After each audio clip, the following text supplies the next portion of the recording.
Hello everyone. In this video, we are going to discuss about very important tips and tricks to acquire the full marks in Test 3 in GCE O-Level English Examination. GCE O-Level English Examination பேப்பரில் வரக்கூடிய test 3ல இருக்கக்கூடிய 5 புள்ளிகளையும் முழுமையாக பெற்றுக்கொள்வது எவ்வாறு, என்னென்ன tips and ட்ரிக்ஸை use பண்ணி இந்த 5 புள்ளிகளையும் முழுமையாக பெற்றுக்கொள்ள முடியும் என்றதை தான் இந்த வீடியோவில் நம்ம தெளிவாக பார்க்க போகிறோம்.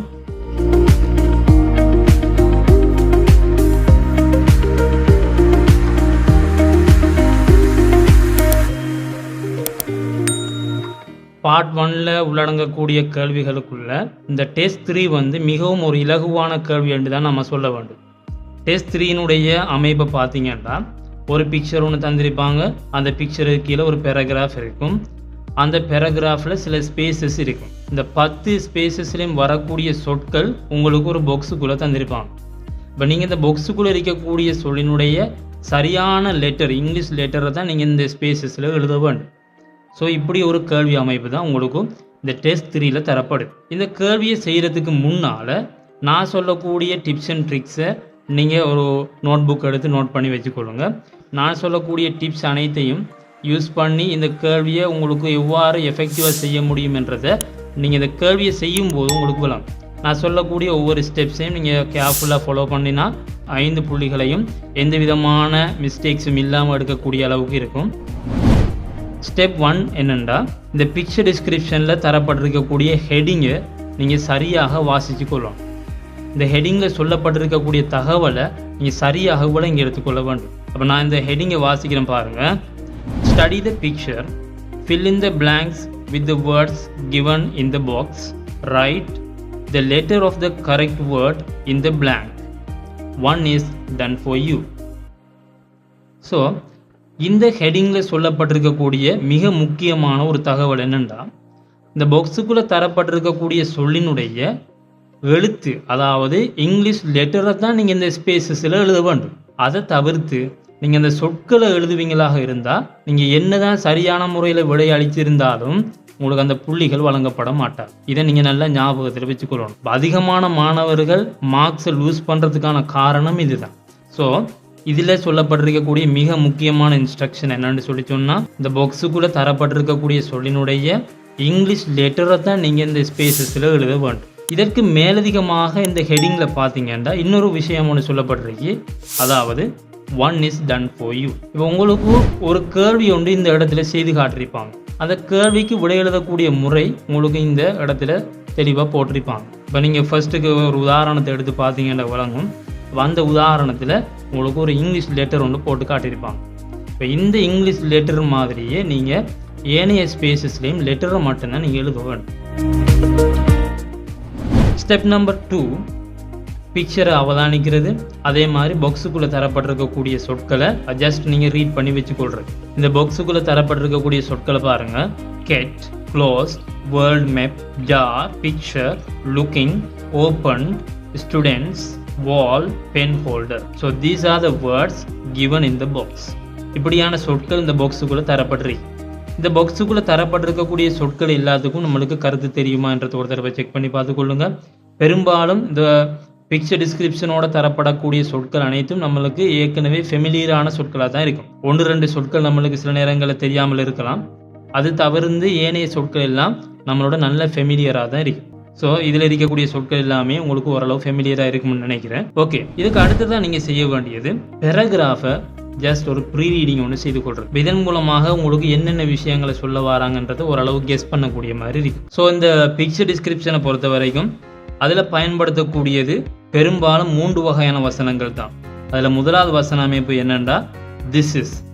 பெரும்பாலும் இந்த திஸ் இஸ் என்ற வசன அமைப்பை நம்ம இந்த பேராகிராஃபில் ஸ்டார்டிங்கில் பார்க்கலாம். This is a picture of a classroom. This is a picture of a hospital. So இந்த this is என்ற சென்டென்ஸ் பேட்டர்ன் பெரும்பாலும் பேராகிராஃபினுடைய ஸ்டார்டிங்கில் காணலாம். 2வது வசன அமைப்பு என்னென்னா there is, there are. இந்த வசன அமைப்பை பயன்படுத்தி அந்த பிக்சரில் இருக்கக்கூடிய ஒப்ஜெக்டாக இருக்கலாம், பீப்புளாக இருக்கலாம், இவங்களை பற்றி சொல்கிறதுக்காக இந்த வசன அமைப்பு பயன்படுத்தப்படலாம். There is a table. There is a blackboard. There are some books. There is a big house. So பெரும்பாலும் அந்த பிக்சரில் இருக்கக்கூடிய ஒப்ஜெக்ட் சம்மந்தமாக சொல்லுவாங்க, அதே போல் அந்த பிக்சரில் இருக்கக்கூடிய பீப்புளோட சம்மந்தப்பட்ட விஷயங்களை சொல்லுவாங்க. மூன்றாவது வசனமைப்பு என்னென்னா ப்ரெசன்ட் கண்டினியூஸ் டென்ஸ். இந்த ப்ரெசன்ட் கண்டினியூஸ் டென்ஸை பயன்படுத்தி பிக்சரில் இருக்கக்கூடிய ஆக்ஷன்ஸோட சம்மந்தப்பட்ட வசனங்களை சொல்லுவாங்க. For an example, a girl is cleaning the classroom. Cleaning என்ற ஒரு செயற்பாடு அங்கே நடக்குதுன்னு சொல்லிட்டுனா அந்த வசனங்களை நான் சொல்கிறதுக்கு ப்ரெசன்ட் கண்டினியூஸ் டென்ஸை யூஸ் பண்ண. Now I am going to tell you some important points. இந்த சொல்லப்படக்கூடிய அனைத்து இம்பார்ட்டண்டான பாயிண்ட்ஸையும் நோட் பண்ணி வச்சுக்கொள்ளுங்க. அதில் டிப் நம்பர் 1 என்னென்னா, இடைவெளிகளுக்கு முன்னுக்கு, அதாவது ஸ்பேசஸுக்கு முன்னுக்கும் ப்ளூரல் ஃபார்மை குறிக்கக்கூடிய 2, 3, 4, 5, அதே மாதிரி few, some, many இப்படியான சொற்களை நீங்கள் காண்றீங்களாக இருந்தால் நல்லா ஞாபகத்தில் வச்சுக்கொள்ளுங்க. அந்த ஸ்பேஸில் வரக்கூடிய சொல் கட்டாயம் ஒரு ப்ளூரல் ஃபார்மாக இருக்க வேண்டும். For an example, 2 birds, 3 cats, some boys இப்படியான சொற்கள் வந்தால் அதுக்கு பக்கத்தில் வரக்கூடிய அந்த ஸ்பேஸில் கட்டாயம் ஒரு ப்ளூரல் ஃபார்ம் வர வேண்டும். இது முதலாவது tip.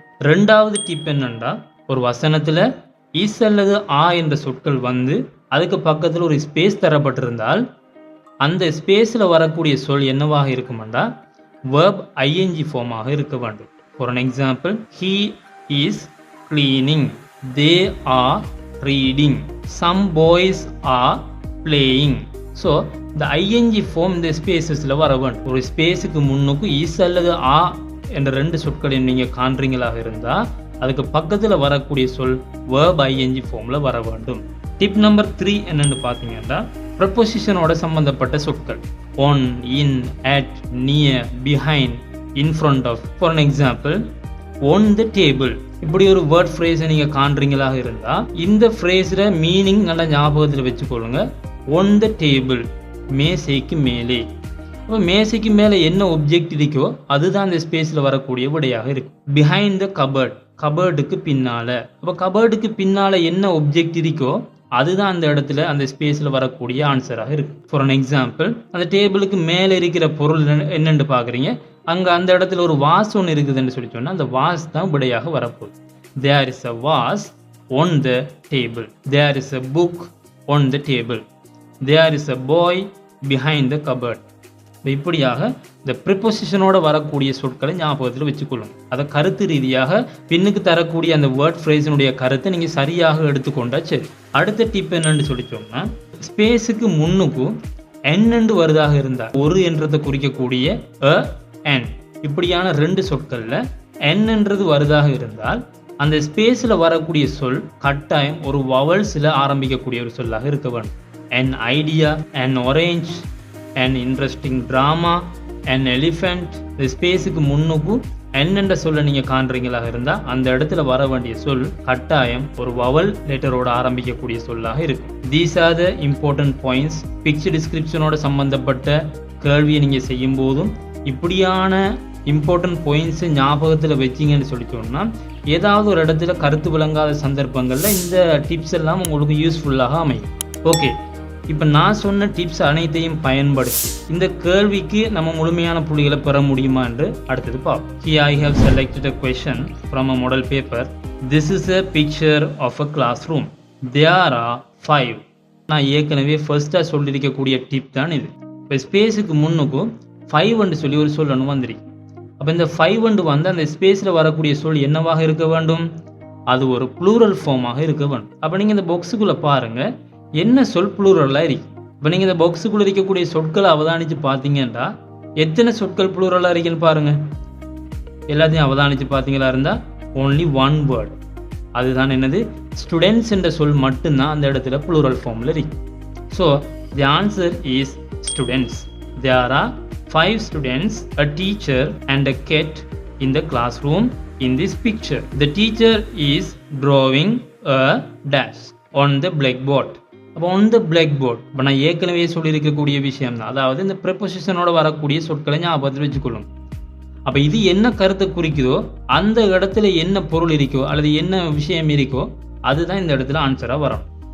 So the teacher is drawing a fish on the blackboard. A cat is standing near the dash near the space. இந்த கேட்டிருக்கக்கூடிய இடத்தை பாருங்க. அதே மாதிரி நியர் என்று சொல்ல ஞாபகத்தில். அப்போ எதுக்கு பக்கத்தில் இருக்கு? இப்போ இந்த கெட் வந்து எதுக்கு பக்கத்தில் இருக்கு? plant. A cat is standing near the plant. The students are. நான் சொல்லியிருக்கக்கூடிய அடுத்த டிப் வருது பாருங்க.